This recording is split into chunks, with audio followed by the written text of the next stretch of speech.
My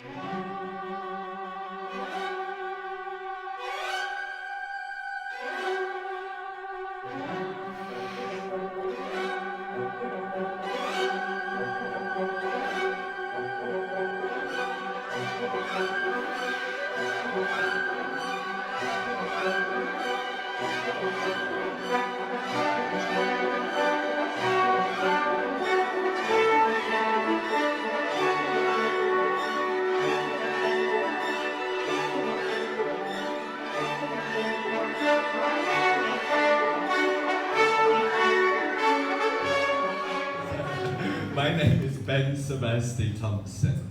I've been the British Honorary Consul here for the last almost 12 years. I know some of you, others are new faces, but I'm happy to have you all here. It's great. So I'd like to introduce my boss from the embassy, Joanne Finnamore-Crorkin, who is HM, His Majesty's Consul, and heads up our Consular section. So everything to do with assistance to British nationals, residents, tourists in trouble is handled by our Consular section. So Joanne's going to give a talk about what we can do and what we can't do at Consular assistance. Now, during her talk, feel free to ask questions. So just raise your hand and then introduce yourself and then ask the question. At the very end of the meeting, the last 15 minutes, we have a representative from VFS Chiangmai who handle passports and visas. So at the very end, 15 minutes, you'll have a chance to ask questions about passports and visas. Okay, thank you very much. Enjoy the meeting, I hope it's useful. Morning everybody, thank you very much for coming along today. It's so good to see so many faces. I'm going to be honest, I may not be able to answer all your questions.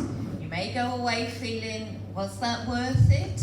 But I'll explain in some way why there are things that maybe we don't do any longer, can't do, that have been done in the past. So don't want to start on a negative note, but I would just like to sort of set it that you are my very first audience in Thailand. I arrived at the embassy in October last year. I did come up for the Remembrance Day service, so I met a few of you then. And obviously, if this does go well and I leave here all in one piece, then yes, I will return, and I will also do the same. I will go to other expat communities in our sort of more popular areas. So I'm not going to say don't ask questions, because I'd like you to get off your chest maybe what you'd like to say, but at the same time, what I will then do, I find if it's getting into a discussion and we're going off the planned sort of route, we will come back to that at the end. Okay then, so as I said, I arrived as the consul in Bangkok in October. I've been in the Foreign, Commonwealth and Development Office for over 40 years now, and most of that time has been spent heading up consular sections. So that's the section that looks after British nationals overseas. Now yes, many of you will remember the days where you would wander into the embassy, you would make your passport application, you may come in with a spouse or a partner to do a visa application. Our doors were open. That's no longer the case, but it is the same worldwide. Everything I have to say to you today is how we function worldwide. So please do not feel, oh, this is what they're doing to the expats in Thailand. Our procedures are the same everywhere. Prior to coming here, I was based in Kuala Lumpur, and that job involved having 6 consular teams, small teams in other posts. So I covered Cambodia, Laos, Brunei, Singapore, Malaysia, Vietnam, Myanmar. So 7 different countries. But I had 2 or 3 people in each of those countries because obviously much smaller expat communities, possibly much different expat communities. We have a large expat community in Singapore, but not many of them end up coming to us for assistance. So now I have 22 people working in my team down in Bangkok. And I can tell you from the minute they get in until the minute they leave, it is heads down and they are working away solidly. So I just thought I'd start with a couple of light questions that we've had from British National Overseas to our call centre in the UK. A caller in Australia phoned to ask if the embassy could post constipation medication to the UK on their behalf, as shipping by DHL wasn't quick enough. A caller from Malaysia asked, I was about to order a batch of Scotch eggs. He requested to speak to a Scottish person, as he said it was very important that he check the quality and authenticity of the products before purchasing them.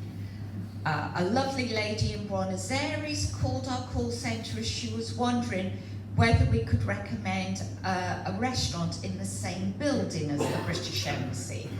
Another person called to recommend a restaurant in Madrid where they'd had lovely sticky toffee pudding. An Italian student called asking about bringing her emotional support rabbit to Bristol. So these are some of the things that our call centre in London deal with on a daily basis. On a more serious note, I will start to go through some of the topics that I think are relevant to you today and where we then can help you. I'm going to be quite honest, looking around the room, I'm going to be basing my most of my thoughts on how you could be affected. So of course the first one is you end up in hospital. We do not pay any medical bills. We liaise very closely with the hospitals. Quite a few of them will have a foreign department, and they all know that we do not pay the bills. If it is that you unfortunately do end up in hospital here and you are on your own because you have no family, you have no friends, we would possibly consider doing a visit depending on the nature of why you are in hospital. Obviously, if it's a tourist that has arrived, there's more sort of relevance there because they could be alone here, they could have insurance, it won't pay out possibly depending on why they are in hospital. But we do have very close liaisons with the hospitals and we will help limited basis if there needs to be a translation. So if it is that you're in hospital and you're having problems because you're not understanding what the doctors are saying to you, we could touch on it, but again, we have to be very careful. The last thing we would want to do is give you exactly what we think the doctors are saying, and that is not correct. So please just bear that in mind, but we can do the basics. So that's on hospitals. Dying in Thailand. It's not a subject that obviously some of us, want to talk about, but everybody needs to face up to it. If you are living in Thailand, what are your plans if you do die here? Have you got power of attorney? Have you got a will? Who exactly is your next of kin? We get so involved in almost like family disputes after somebody has died because a daughter, a son, an ex-wife in the UK will then get in touch and hear, well, my father's died. Did he have a will? What can I do? How do I find out? I believe he had a house, shared a house. Am I entitled to that? And meanwhile, if you are married to somebody here, especially if you are married to a local person, think what they will be going through, what hassle it could be then caused for them if it is that they're a family in the UK that may suddenly come on the scene. That the spouse may not know that there are family in the UK, but I'll tell you now, they will come out of the woodwork. So please, do think of those that you are leaving behind. Do you have plans in place for the funeral? Do you want to be cremated? Do you want to be buried? These are all things that often we all do put off, and even when it happens in the UK, it can be difficult. When it happens overseas, it can become 10 times more difficult. So my plea to you all would be to ensure you do have plans in place. Another area related to that is everybody gets old. What are your plans for that? Do you plan to remain in Thailand? Thoughts of going into a care home in Thailand? What happens if you get dementia? What happens if it's too late that you get dementia and then you can't do the things such as the power of attorney? And the classic one is, as we all get older, we all do very so often forget our PIN numbers.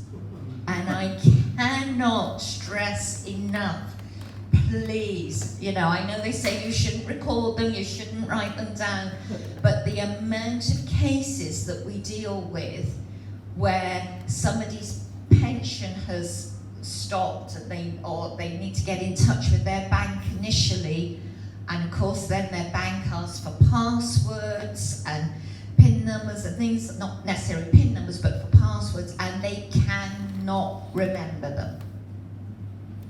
Now, this is an area that I want our colleagues in London to do more work with the banks in London.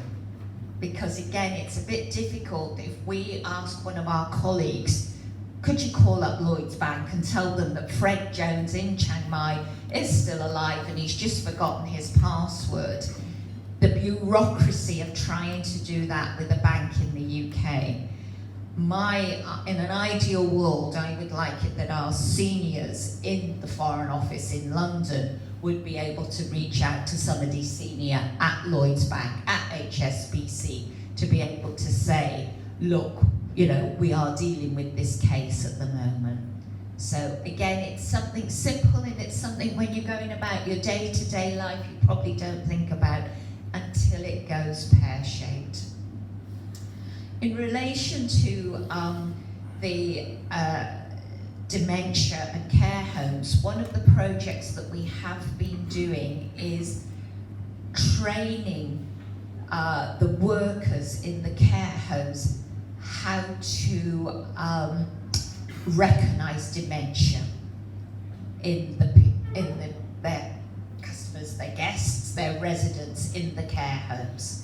So we last year actually flew out from the UK some dementia-trained nurses who then came into the care homes, and they came up here to Chiang Mai, and they also did the same in Bangkok, and they were able to train the care home people so that they can start to see, right, if we've got people in and they're starting to show signs of dementia, how do we recognise that?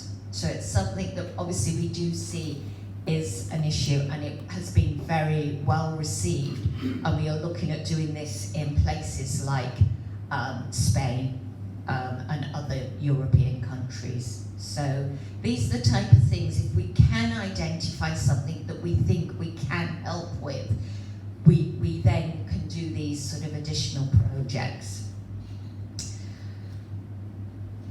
as I mentioned before, there were the days when, you know, you're probably in Bangkok and you thought, oh, we'll pop in and we'll have a word with them, or we need, you know, we need the embassy to verify a document, just pop in. Those days are gone. Those days are gone because we want to try and do a more professional service for the people that need us the most. So yes, if you do turn up in Bangkok because you've decided that you want to come and see us, or you've been raped, or you've been robbed, or you're worried about a friend, when you turn up at the embassy, you will be pointed to a phone where you then will call our 24/7 hotline call centre. And again, this is the same for everybody worldwide. Now, you walk in because you've been attacked, and the receptionist will say, right, call that number. You will call that number, and the people handling the call will know straight away, right, you need assistance. So they will say, wait where you are, then they will call the team, and you will then be taken upstairs, and you will then see somebody face to face.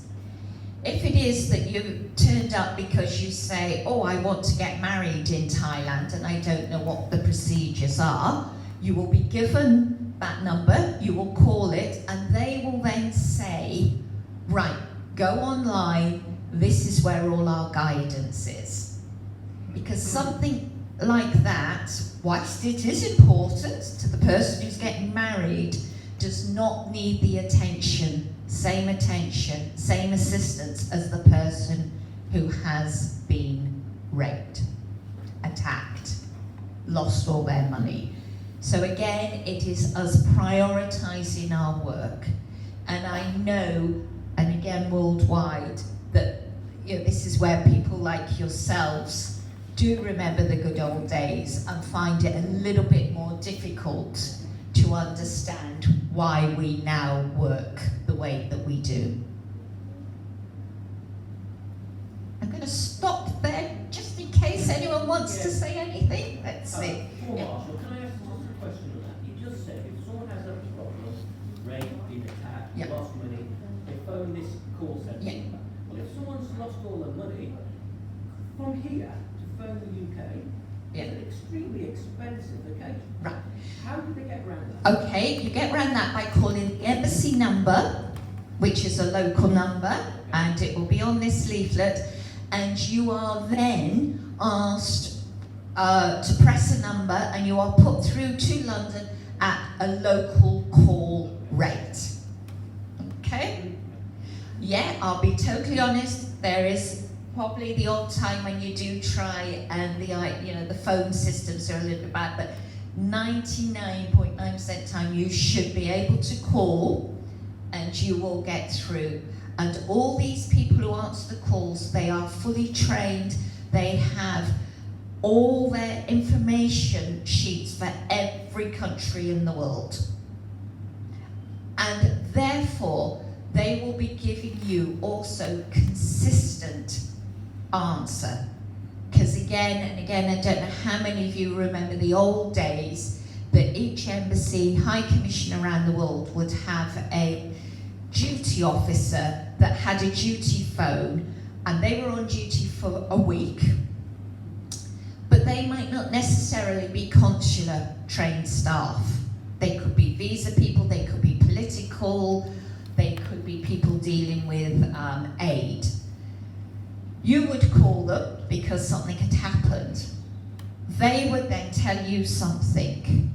At the same time, somebody else in, say, Mexico was calling a duty officer with the same sort of issue. And I can tell you now there wouldn't have been any consistency in the response. So you here might get lucky that day and get somebody who's really, really helpful. The person in Mexico would get somebody who might not be. The other thing that we did find, though, was that sometimes people could be over-promising. So what we would find on a Monday morning, the consular sections would dread sometimes going into work because the guy from political said, oh, I had a call from Mary in hospital, she's coming out tomorrow, I told her we'd send a car to go and get her, we'll do this, we'll do that, and you're like, oh no, we don't do that, we have to then pick up the pieces. So now I would say we are a lot more consistent. Now, okay then, so you've managed to get through, and unfortunately it's because you have been attacked, you have lost all your money. The people answering the calls will then take the decision of, can they deal with it, give you some initial information, and can it then wait until the next working day, or do they then need for somebody in from Bangkok to talk to you? So what they will then do is case by case, and if it is, say, if it is a rape, if somebody's reported a rape in Chiang Mai, they then may try to get in touch with Ben to say, this person is very, very distressed. Is there any chance that you could go and visit them? Or they get in touch with myself and my other colleague in Bangkok and say, how quickly can you get up to Chiang Mai? And that is what they would do. Myself and my fellow diplomat, we are on call 24/7. What we are also doing, because rape and sexual assault is becoming even more important, because worldwide we are seeing our cases rise, especially in places like Greece and Spain. We are now also training non-consular staff who are diplomats, therefore, again, they are on duty 24/7, so that they could also help out if myself and my other diplomat that works with me were not available for any reason. So we're looking at the areas that are our priorities. If you are a British national and something has happened to you, what is the worst thing that could happen to you? Right, how do we then make sure that we give that type of case its full attention? We also try to encourage all the local authorities to call the number. So again, when Ben gets a call from the tourist police, I try to say to him, Ben, you should tell the tourist police to call this number. Ben will say, no, it's easier for me to call the number, and he then reports it. He might give the number of the tourist police, and then London will take this forward. Again, Ben is not 24/7. I know he comes across that he's there for everybody all the time, but he is not 24/7. So again, please, if any of you do reach out to him and you don't get a response, do not complain, because, as I say, he does a lot of this from the goodwill of his heart, and I'm nagging him constantly to make sure that he is, that he has a good work-life balance.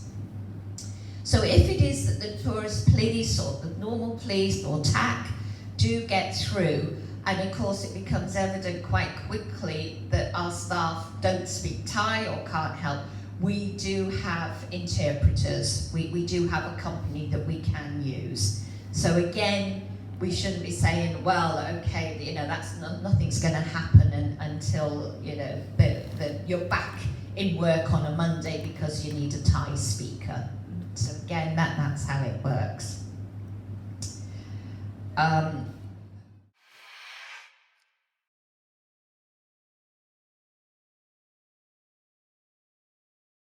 Entry services, again, we used to do so many of these.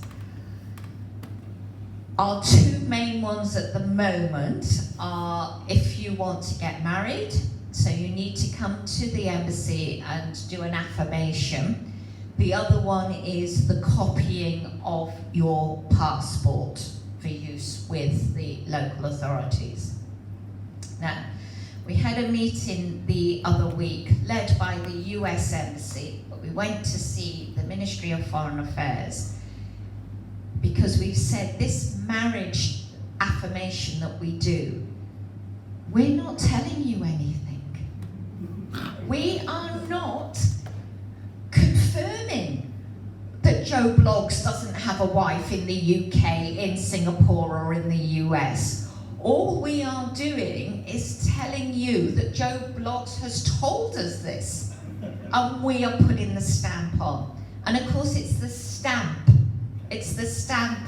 that the local authorities want to see. So it took almost 2 hours for us and the Americans to get this over. And it was like, so you don't check a central register? No, we don't. You don't, look into this. You don't ask, go through a checklist, divorce, spouse deceased, these types of things. No, we don't. Now, the Americans are very keen for this service to almost be moved to the local registrars in each province. And if that could happen, that would stop you all having to get on a plane, come to Bangkok, pay for your flight, pay for a hotel, pay your £50 or whatever it is now. If you could do it with the local authority person, watch this space. I could be here in 5 years' time still saying we're still working with them.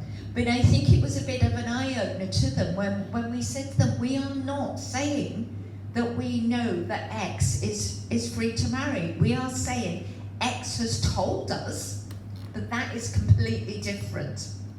Yeah. So watch this space now. The other one is the copying of passports for certain functions. I think that one will remain with us. I know in other posts around the world, local lawyers, notarials have been able to do it. There's a bit of a question mark, and again, I want to get clarification from our Honorary legal advisor as to whether Thai lawyers can actually stamp a foreign document, because again, that would make it easier for people. But we're not going to go down that route if it then causes hassle for British nationals. We will not do that until it is watertight. And again, I don't think that we will see that. Other letters we have stopped doing. We met regularly with our European opposite numbers, our Five Eyes opposite numbers, and when I say that, that means the Americans, the Australians, the New Zealanders, the Canadians, and the Japanese, I think it is. So we talk to them regularly, and of course when you start talking and say, well, what letters do you do for your nationals? Well, no, we don't do that one. No, we've never done that one. No, we stopped doing that one a few years ago. So again, the Thai authorities are not consistent in what they require from the embassies. I don't know if that comes as a surprise to any of you, but again, if we can stop doing the letter to say that, again, this is a copy of Joe Bloggs' driving license, it frees up the time for us to be able to deal with these more vulnerable people that need our time. Who are the vulnerable people? Well, we've touched on rape and sexual assault cases. We've touched on people being in hospital possibly on their own. We've touched on when you die, what can we do for you? The other area that obviously does concern us are child welfare cases. And again, we have a very, very strong, firm obligation to deal with child cases. If it is that a child is being abused by a parent, by a school teacher, if we feel that maybe father has died and that the possible Thai mother is struggling to bring up that child, what can we do? And we do have some very close cooperation with the Thai social services, with Childline, with UNICEF. Again, because we're trying to see, you know, how big a problem this issue is. But back home in London, in our consular part of the Foreign Office, they have a dedicated team of 5 experts who will deal with child welfare. So that is another area. Yes, if you lose your, again, I'm taking it the majority of people are in this room are resident. However, if you were a tourist, you come over here, you lose all your credit cards, you haven't got a flight home, we can help you. We will be we can give you a loan, but we will be quite brutal before we actually sign off on that loan. And we will go through with you, right, okay, you're on holiday in Thailand, you've lost everything, you need a flight back. There must be somebody there that can help you. And you'd be amazed at the amount of tourists that come to Thailand that don't know anyone in the UK. So we go through the, you know, have you got family, have you got friends, where did you where did you go to school, where did you work, were you part of a club? We go through as much as possible before we then sign on that dotted line and give them a loan, and it is a loan, to get back to the UK. Their passports will be taken off them, and they will not be able to get their passport back until they've repaid that loan. I will tell you, there are some people out there that are experts at this now, because we have a database of where we help people worldwide, and you can guarantee, 3 years ago this happened to them in Mexico, 2 years ago it happened to them in America, a year ago it happened to them in Bulgaria, I think I'll go to Thailand now. They're basically, okay, they're getting a loan, but they're getting a loan from us to help them on their holidays. Woo, that's very nice. Not sure there's many other places that would do that. So we do watch it carefully, and we do then question. Say, the minute they pay it back, they get their passport back, they're on that plane again. So this is some of the frustrations that we do come across. If they've lost money, we can advise. If they need money, we can advise them how people can send money to them, whether it's through Western Union, outlets like that. If they really are standing in our foyer and they have nothing, we have a little charitable fund where we can give them some money to go off for the night and at least get a good night's sleep. Again, it won't be, 5-star hotel. It'll be the YMCA or somewhere that's close to the embassy, so then they can come back the next day if need be, and we talk about it further. So that's another area. Other people that are becoming vulnerable, we're just seeing the start of this. We don't know if it is going to increase or not. People are being scammed into accepting jobs in this region. They are then flown into Bangkok. They are then taken over the border into Myanmar. And they will not be able to leave there until they then pay a certain amount to the authorities that have taken them. Now, this is alarming, and as I say, it's very, very early days. But if ever any of you have friends, pals, children, anyone in the UK that reaches out to you and says, hey, been online, there's this really good job offer in Thailand. You know, really advise them to think really, really hard, because once you are there, once you are in Myanmar, because of the political situation there, it is very difficult to liaise with the local authorities and to get these people from there and back into Thailand. And of course, what has happened, we know that I think so many Kenyans ended up in that situation. They managed to get into Thailand, but then they were treated as illegal entrants. And they, I think, are still sitting in the immigration detention centre with nobody to help them. It's happened to Indians as well. I think we heard yesterday 250 Indians were stuck there. So anything like that you do here, as I say, because it's still, we're only beginning to pick up this picture, please just, you know, reach out, let Ben know, and, you know, it might be that the embassy would like to discuss it further with you, because we're trying to build up this picture. And the recent case that we had, it was 2 young girls, and they had really done their homework on when they'd gone online and seen this.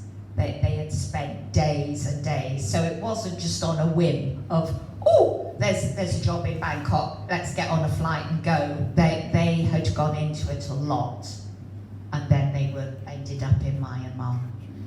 So please be aware of that. And when a case like that does happen, you can imagine that takes up a lot of our resources, because that's not just a consular case, that's political.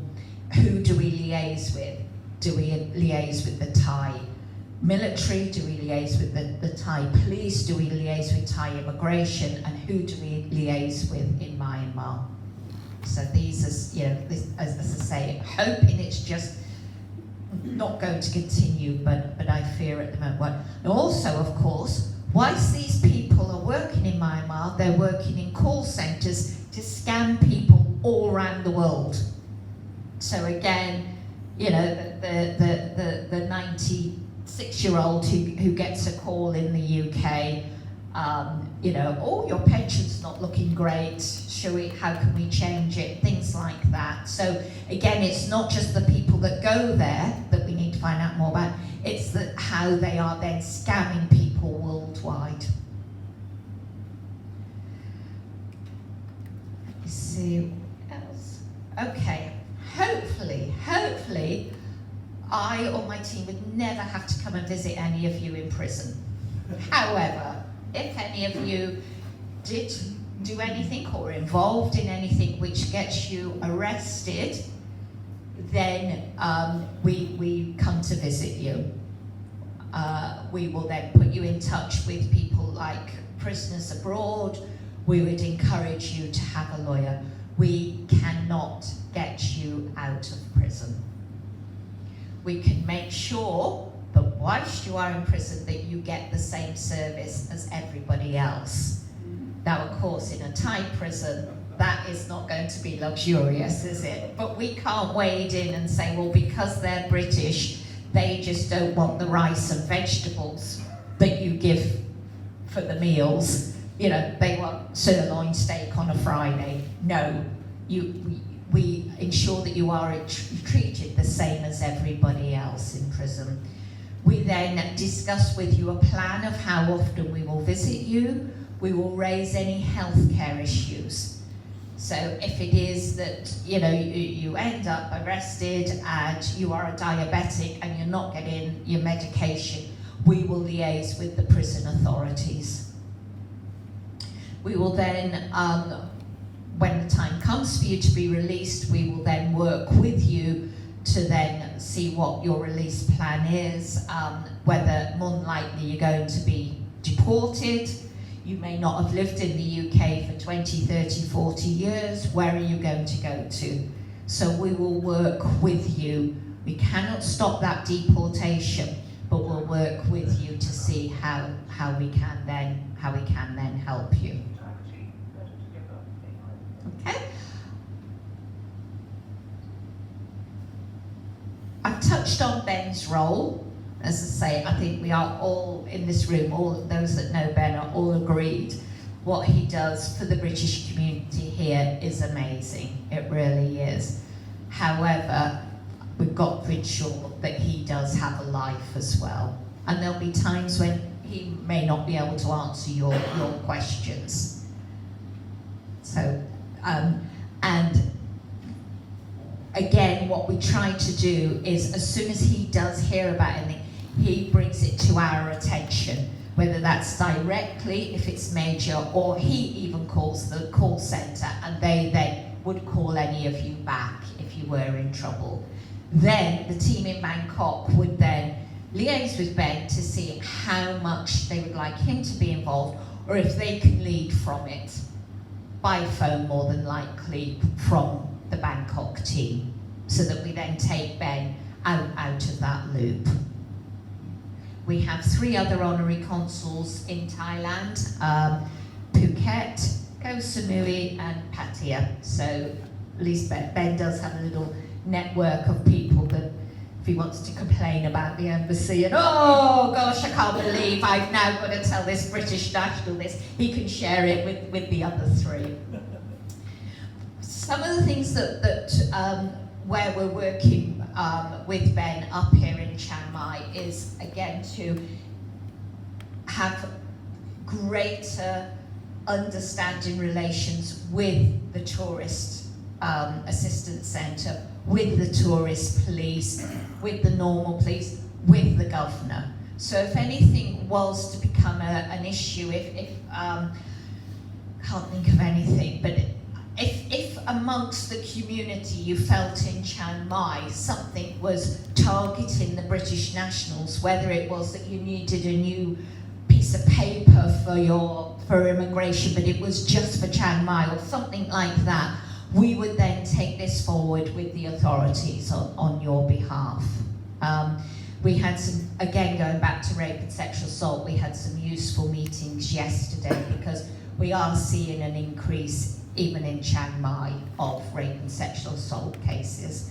And again, it's working with the tourist police and TAC and the police to make sure that when they first talk to the victim, that the victim is not re-victimized through dealing with the police. So here, Chiang Mai, they've been very good. They've put together a manual for the tourist police, for the police, for TAC, on how to deal with, not being judgmental, not being accusing. If it's that the victim you feel doesn't or isn't in a position to answer the questions at the moment, don't put pressure on them, back off. Do they need a medical test? Do these people go with them, or does the victim say, no, I'd rather go on my own? All these sorts of things. So we're working with the authorities. I am a huge believer in that we need to always have a really good database of contacts. And again, that's what, in these areas we work at. In future, when the team comes up, it might be that we'll be here for longer, because we might see some gaps in our contacts. And the classic one that I always give is, if we had a Jewish person, British Jewish person who died, would we have any knowledge of how to deal with that death? Is there a rabbi? So these are the sorts of little areas where we really need to look at who would we contact with that example. And of course, in something like this, you don't have time on your hands.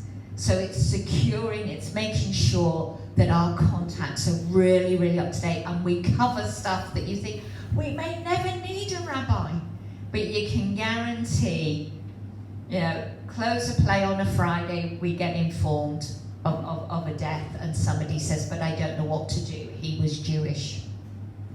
So these sort of areas. The other areas, obviously, that we do cover is crisis work. So, God forbid, a plane goes down at the airport. What do we do? If we believe there are British nationals on it, it could be that we would look to deploy a team up here as soon as possible. Of course, would the airport be open? Would we have to drive up here? How else would we get up here? So our crisis work to areas like plane crashes, natural disasters, flooding, bad weather, things like that. So again, we are always planning. Our motto is to be prepared. It would be pointless saying, well, me standing with the team in Bangkok or calling Ben and going, will anyone know anyone at the airport in Chiang Mai? No. We will have the ambassador on our back. We will have ministers in London on our back saying, were there any British nationals on that plane? If there were, where have they gone to? What is happening? So again, we need to be prepared. Okay, I'm going to take a slight rest there because I've talked and talked. I just returned to Chiangmai and mentioning Svasti.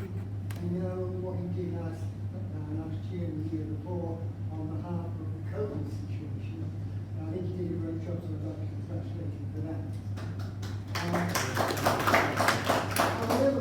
However, I have just spent 10 years living in Nakhon nowhere in northeast Thailand. We are neglected. We are terribly neglected. I had 2 homes, I had one here and one there. And I make the point, I had a problem with my passport. HMPO had lost my application.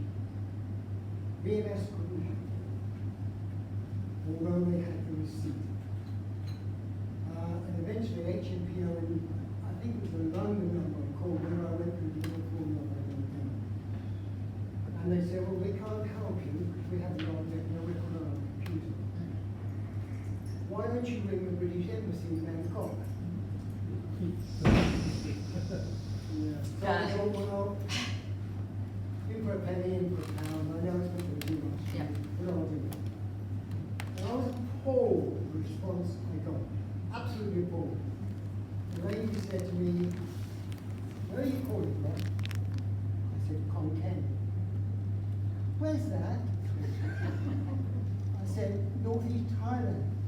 Oh, is it really? And I thought, God, you don't know where Conken is?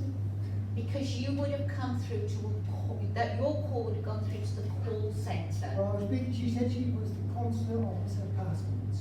Yeah, so that it would not have been any, you would not have got through to any staff in Bangkok. You would have got through to the call centre. That's when I rang the Bangkok number. Yes, and that is that you get through to the consular team, the call centre. So where are they located? Where are they located? They're located London, Madrid. That's on an ocean component. Yes, yeah, that is on that, and you would have been charged at a local rate. Interesting. Yeah, and why they might have said for you to get in touch with them is if obviously you needed to travel urgently and you did not have your full validity passport, we can issue you with an emergency travel document. That's exactly what I was trying to get. Yeah. I resolved it by, I actually phoned a member of the staff of my member of Parliament. Yeah. She is Suella Braverman, you may well know her. Yes. No of her. And Suella was able to sort it out. Yeah. Within 4 days, my passport was here in Bangkok. Pleased to hear that. The point I want to make though is that Chiangmai and Bangkok are not the centre of the universe, although it just seems to be. Right, okay. Where you live, and I'll be honest, I don't know exactly where that is, what sort of size British community is there? I would say we're probably about 200, but we're scattered, sorry, They're scattered all over the area, a lot of them in remote areas. I mean, Okay. for the COVID situation, Ben, I know worked his stocks on, because my friend Peter always told me, you may know Peter, he's an American, he works for the American Retired Code. But for myself, I was on my own. I had to resolve by going to hospital. No, we're not treating for that. And if it wasn't for the British BBC Chamber, the chamber. I wouldn't have got my vaccinations. Yeah. They did a marvelous job, as did Ben. Yeah. Okay. Thank you very much. Thank you. Yes. Martin. Martin, yeah. Yeah. My name is Martin Weinstein, and as you can see, I'm blind. Okay. Good morning. Am I being heard? No. Is it on?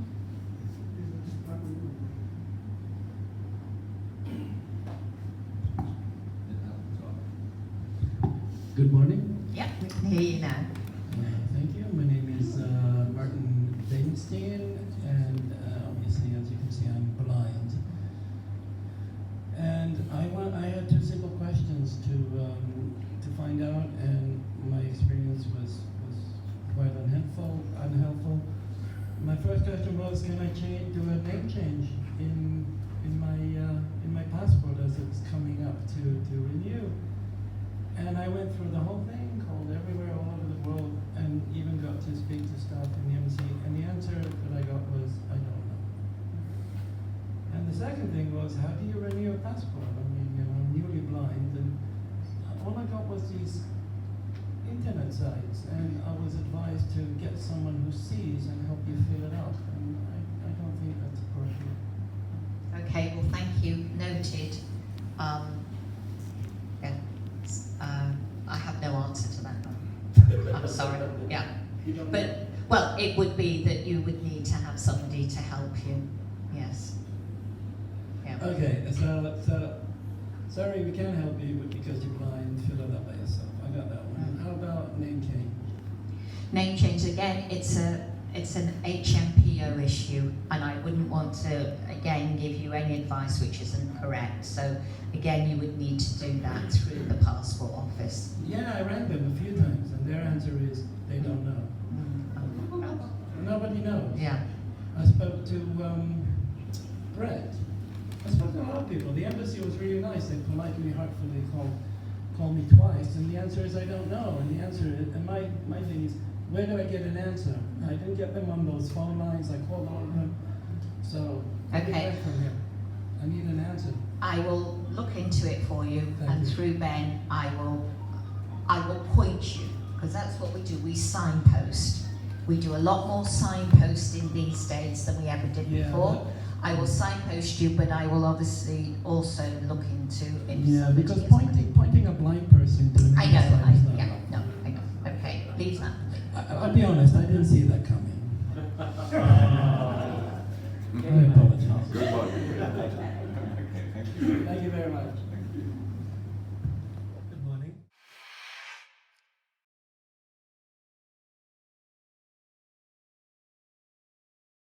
I are both Burmese, naturalized British in 1998.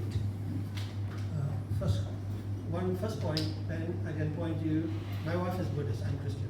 I can point you to a Buddhist monk in Chiangmai if you need one.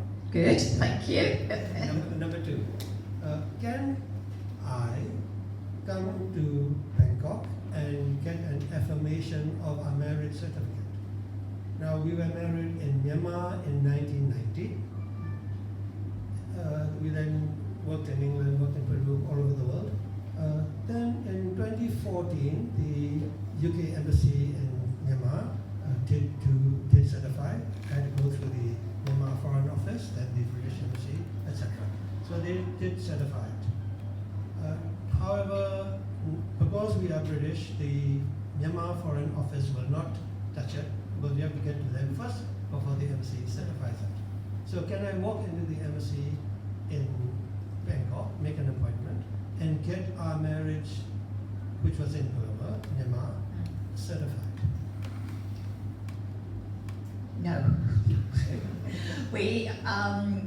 I mean, you wouldn't come in to do an affirmation of marriage, because an affirmation of marriage is if you want to get married. Okay. So we wouldn't be doing that because you're saying you are already married. Yes. So that is the first thing. Let's take this offline and talk separately, because I'm not exactly sure what it is and why you would need to do that, and if I can help. Yeah. Okay? Thank you. I mean, I will just say, if anybody does want to talk to me personally, I am going to be here. So if it is that you have got a question, but you don't want to share it with the room, then obviously please do come up and talk to me when we're having coffee. Good morning, my name's Oliver. I'm wondering if you have any general guidelines based on your experience about wills. I actually have a will, so you'll be pleased to hear that. But I probably want to change it, and I suspect quite a lot of people in here might want to know if you have any general principles about wills that you would like to share based upon your experience, and power of attorneys too, and living wills, so if you'd like to. Right, so first of all, I'm going to put my hand up and say I don't have a will. So that's the first thing that it's sort of been in hand for a few years. So yes, I do not know enough about it to give you a valid, honest reply. What I would say is, do go online and go on to gov.uk and see what there is there. I know, again, certain generations, if I was talking to a room full of 25-year-olds now, fine, I'll go online, I'll know where to find it. This is the way that we have gone, is that a lot of our guidance is online. There may be private companies within Thailand that could help you. Again, a lawyer, that's another option. We do keep lists of lawyers, but I wouldn't want to say anything to you which isn't correct. However, I will say that with the demographics of residents in the whole of Thailand, it is something that we are looking at to maybe put together for the over 60s in Thailand or something like that, if we don't offend people, or the over 65. So it is something that we do want to take forward, because we realise that yes, it is issues. Sorry, just my question was sort of particularly related to language, and if you have assets overseas, whether you should write 2 wills, or whether you should write 1 will for Thailand, 1 will for the UK, or wherever you may have assets and that kind of thing. Do you have any? No, that would be legal advice. Yeah, to ensure you get it 100% correct. Thank you. Thank you. Hello, yes, Ian Jensen. I mean, this is probably not something you can possibly answer, but a lot of us here have got Thai spouses and will have had for up to 20, 30 years. And the process of continually having to do a visa application year in, year out, they might be rubber stamped through, but we have to get a ton of paperwork, we have to prove that we're still married, we've got to send pictures of children's passports, we've got dependents and everything. What happens when could that be made an easier process, or is there some way that have a spouse passport that doesn't confer right to become a British citizen? But also, when we do die, what happens to our spouses if they want to go visit our children who might be working in the UK then? They've then got to go through this whole process of, it just seems rather ridiculous. Okay. There's no answer I can give you on that one. There'll never be a passport for spouses. So that would never happen. I mean, the requirements for visas is done country by country, depending on the makeup of the country and what the issues are. If it is that there are people that overstay, things like that. I know you'll say, well, my wife's not going to, and I've been with her for all those years.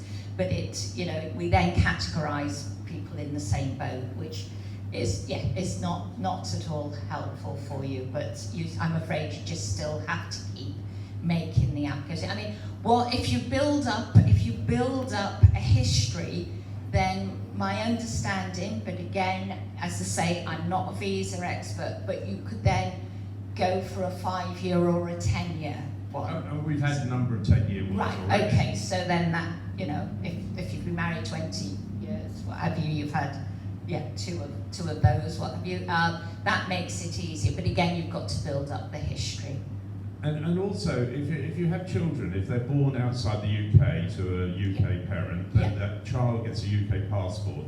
But if that child then has a child outside the UK, they don't become British. No. Whereas if I marry somebody here who has already got children and I adopt those children, they become children British by adoption, which gives them the right to have British children, whereas my children can't have British children.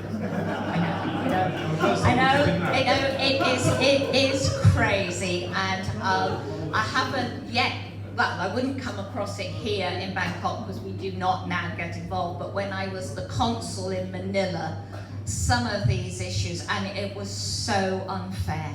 I will be totally honest, it was so unfair. But again, it's Home Office policy, and yeah, you have to. So yeah, you are correct. If you have had children born here, it's not that they cannot pass on, they do not have an automatic right. So they can pass it on in some ways if they show strong ties to the UK, if they went to school in the UK, if they've worked in the UK. But again, it all has to be done through the Home Office registration.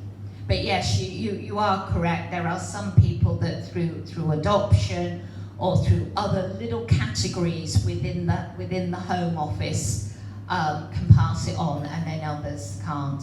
And I will say to anybody who's got, children or grandchildren, do think this through for the future. So if it is that you're holding that 2-month-old and think, oh God, we've got years to sort this out. No, really, if you want them to automatically have British nationality, then, set something in place, but just keep bearing it in mind. And again, it will depend who the other parent is, because if it was a Brit with another Brit who was born in the UK, then there would be the automatic right. But yeah, it is very, very complicated. Yeah. Question here? Oh, no, we'll get that. We'll get to you. Hi, my name's John. Do you have any contact with DWP, Department of Work and Pensions? No. No.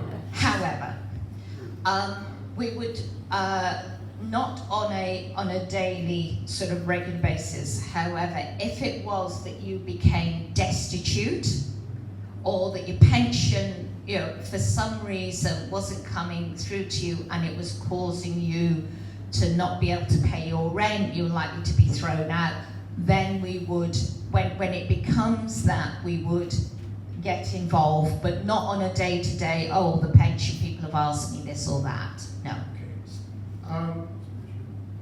Can they possibly, I've been trying to get through to them, just tell them about change of address over here. But all you get is a load of phone numbers, Right. a lot of which don't work. Okay. Plus 30 minutes while you wait for their customer advisor to be available. Yeah. I mean, is it possible to get through to them and say, look, would you please set up a phone number where we can get through to you that does work, and that we don't have to spend half an hour waiting for a customer advisor service to be available? Right. We do have an email address. You can all take one of these leaflets. If you have email, then I would recommend you do it that way.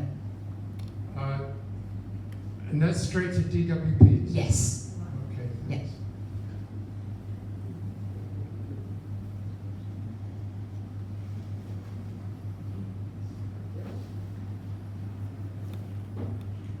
Thank you. George Monroe, formerly Government Information Service a million years ago.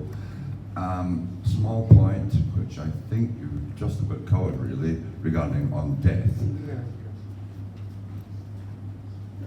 I have in Chiangmai 3 wills and a Chiangmai lawyer to ensure that my one bank account money gets returned to the United Kingdom.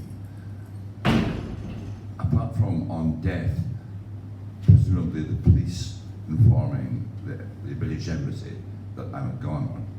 I have absolutely no relatives here. Obviously, the embassy is not involved in my wills, but I'm just wondering, as I've heard different stories, does the embassy ever get involved if there's a difficulty with banks not returning money from Thailand to the United Kingdom? No, we wouldn't. No, we wouldn't get involved in that. I mean, I would stress that you you have a friend, you have a lawyer, you have somebody that you can trust. Lawyer will do that. Yes, Thank yeah, you. I would do, yeah. And just to be aware, you say that, you know, the police would notify us of death. Sometimes that doesn't happen. Sometimes it can take weeks. So again, just, you know, be aware of that as well. I'm presuming 3 to 6 months. People in UK might get my money. Yes. Thank you. Yeah, no, not at all. Okay. Good morning. Good morning. Pat Lawrence.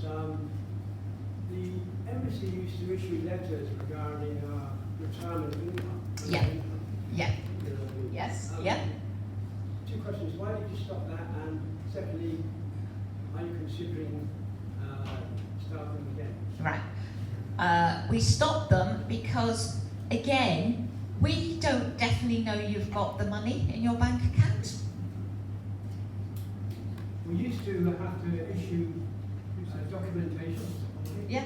But a lot of people would possibly put the money in, get the money from a friend, put the money in, and, you know, so it shows on the document, and then the day they've sorted out their stay, take it out. So again, we were not verifying that income, it was just what you have told us. So that's why we did stop doing it, because, you know, would there have been any comeback on us if then something happened? They said, but the embassy told us that, you know, where is this 50, 60,000? So no, we will not be introducing them again, reintroducing them, yeah. That might sound awful that people do things like that, but... If we had, I was in Hong Kong 30 years, I submitted a pension in Hong Kong, and also a state pension can But again, 6 months worth. it's, yeah. Documents showing statements from the UK pension and private pensions, and then you issue a letter confirming that. Yeah, no. We stopped, yeah. We stopped doing them, yeah. Surely we are talking about what is your income, not what income you have. Yeah. There is a difference. Yeah. And my immigration office, where I was living before, they fully understand that they want a piece of paper which says you are entitled to X thousand pounds per year, not how much you've got in the bank. Right. Well, again, then you show them the documents that you have. But why don't you then certify that that is the income? If it's an official letter, why you can't do it? Because we don't see it that it is a priority, and therefore we are using our time to deal with those people that need our assistance. Okay. Yeah.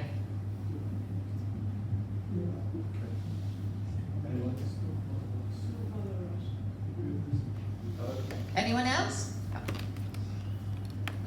On a slightly different subject, you're standing here today talking to us, which is great. Yeah. Okay, we've got some contact, because when you try to make and find information out on the computer, email, it's extremely hard. You've just said you've got 22 staff earlier on. Yeah. I checked this morning, there's approximately 41,000 expats living in Thailand. Yeah. I presume the majority are in places like Bangkok, Pattaya, this. Why is it not possible to have like an outreach office in Chiangmai, which is only manned certain days of the month, so people can book an appointment and come and have a face-to-face contact? Because quite often when you're trying to explain something, it's very hard to do it over the phone, where you can book an appointment and you have 2 about 40 or 50 cases which you have to say why you want to see them, and then we can get a decent answer and solve 99% of our problems very quickly. Like the Australians do. Well, I didn't want to go down that route. Yeah, and then we do things that they don't do. So we could go through. Well, they do that, we don't do that. I hear what you're saying. It's not going to happen. No, this is the way that we are going, and I mean we are lucky with the resources that we have at the moment, but you have seen the state of things in the UK. We don't know, are we going to be asked to make cuts? Okay, well, can I just add something to that? Yeah. Because in the Daily Express this morning, Right, okay. it has been announced that the UK are increasing the cost of a UK pension across all methods of applying, because, for passports obviously, because that must be a self-funded service, but it's also a surplus, and those surpluses are going to be used to increase the consular support for British citizens living around the world. Yeah. Can we not put, or can you not put in for something like that to expand your outreach program to assist the British citizens living throughout the world, especially here in Thailand? With this 41,000 of us. Right. Without a pension increase. Without a pension increase. I hear what you say, I've noted, but we wouldn't do that. No. I mean, we're not seeing, we don't see people face to face in Bangkok. So why would we see people face to face in Chiang Mai?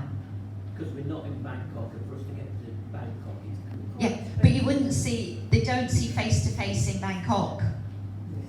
We do not. We have what we call walk-ins, and these are the people that, as I say, will come in, will make that call. Half the time, we do not see, I would say 90-95% of those people.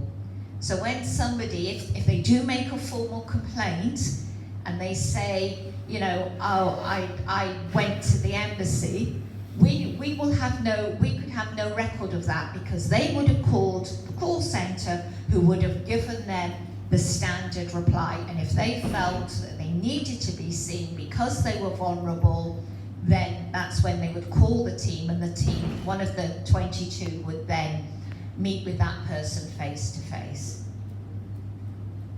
I know, I'm sorry, I do apologise, but I'm not going to raise expectations and say, fine, I'll take that away, and we will do that in the future. Do the comments that you get in a situation like this get forwarded to London? And say, this is the question we are being asked by our expats in Thailand, in Spain, anyway. Yeah. Are these actually forwarded to somebody and say, this is a report of what I've had? No, I would say no. No. If you want to complain, I can give you the details of how you can, write in and complain, but I do not, I will brief the ambassador, and I will say, this was the feeling. I mean, we had an event last night with Ben, and a few people did say, oh, when are you going to reopen, the consulate here, when are you going to have it staffed? And the ambassador just said, it's not going to happen. Look at resources, look at where we are. So, I know. That's one of the things I cannot help you with, I'm afraid. Sorry, I was a little bit late arriving. You may have already answered this, but it's a question on, again, notarizing documents or proving documents. I was buying a car which was in Khon Kaen, and so if I didn't buy one in Chiang Mai, I could get a document from the immigration, given my residency, but because it was in another province, I was told I had to go to Bangkok, to the embassy, to get a document to say that I was living in Chiang Mai so I could buy a car in Khon Kaen. Is there any way that this can be sorted out? I would say talk to the Thai authorities. I mean, it's something that they have asked, that, obviously where you are, etc. We would not be able It's to. another case of me telling you where I live and you stamping a piece of paper and saying this is where you live. But we don't know. No, I know. Unless we that's what I'm come saying. and knock on your door, Yeah, or it's do completely it, pointless. come in at middle of the night just to double check you're there, and this is the, and it's not just Thailand, I will emphasize, it's in a lot of countries around the world where all the official wants is that embassy stamp, so that if it goes pear-shaped, he can say, but that's what the embassy said. And that is all that they want. And it is so frustrating because, again, we're the ones that, you know, get the comments from you, or the anti-feeling of you don't do this, you don't do that. But you've got to realise that what are we actually saying? I know, I mean, I agree with you entirely. Yeah. Almost if the embassy said we don't do this, then that would be that. And the Thai government would have to say something else. Yeah. Yeah. Catch 22. Yes.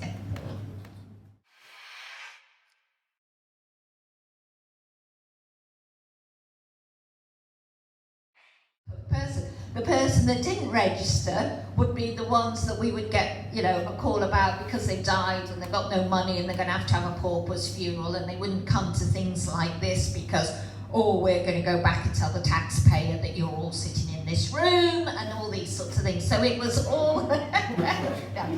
But we would go into crisis mode because of the number of British nationals we have here.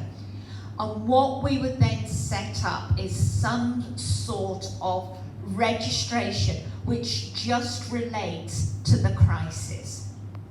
So, I'll give you an example.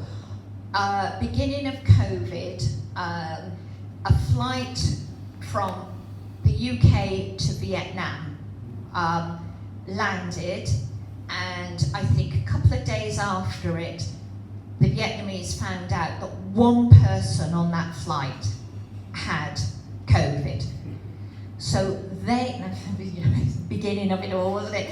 They then got in touch, and again, I don't know how they did, but they got in touch with every single person on that flight, and they put them into quarantine for 2 weeks. Some of them in horrific conditions. They were all military camps, things like that. So what we did, we started, we didn't go into full crisis, but we went partially into crisis because we had about 400 British nationals that were scattered around Vietnam. So we opened up this registration and we tried where possible, because again, how do you reach out to people? But we tried where possible. If one person called us, we'd take his details, we'd put it onto the system, and we'd say, are you with anyone else? Oh yeah, I think there's 5 other Brits in this hotel. Right, get them to call this number, and again, it was at a local rate, and all their details were put onto this system.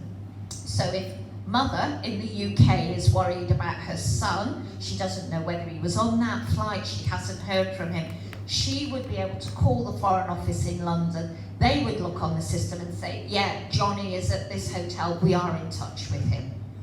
So we now do it just when a crisis happens. And the thing that I haven't mentioned, and terrible of me not to have done so, is all of you, please, if you haven't already, sign up to our travel advice. Because, be careful what I say, we know elections are coming up. If there was any trouble from the elections, I mean, Bangkok obviously would be the major place, but if we had to reach out to people, if there were coups, if there were curfews, that is how we would do it, would be through our travel advice. So if you've signed up to it, and we then, every time we change the advice, you get an alert to say it's been changed. So it might be that we're hearing that there's possible unrest at the airport, the major airport. We would change our travel advice to say, we advise all people to keep away from the airport at the moment. How do we sign up for it? Through in here, various documents. But yeah, so again, that's how we reach out to you, because that's going to be the other thing. How are you going to get a message to us? So again, if there was if there was an earthquake, again, our travel advice would do. A course, we did an exercise the other day, and thrown into this was that, you know, the whole telephone network goes down. Yeah, we are not miracle workers. There would be, we just hope people would sit tight during that. Okay, yes, Jeff? 18 years. Nationals in the embassy to now deal with dead British nationals. So, and I think his work is even worse than when he was in the embassy. But no, Jeff is up visiting the region. He is a good friend of Ben. So he, along, you know, again. Any questions that you do have on this, he may be able to help. We do have other companies as well, so again, there is a list online. And when somebody does die, when somebody is raped, we have our own bespoke guidance which relates to each specific country. So again, you know, it will say it's difficult to get this, or places like Malaysia, if there's an autopsy, they may take out the organs and not put them back, or not put them back in the right way. So if the body then goes to the UK and has an autopsy, of course you can guarantee the family are going, oh, it's suspicious because half his organs are missing. So it's little things like that we try our best to get as much into our guidance, because you can guarantee it then becomes very emotional. So I thank you all today. I thank you for your questions. As I say, please do still reach out. And again, if I can help you, I will do. Thank you very much. Oh, one more.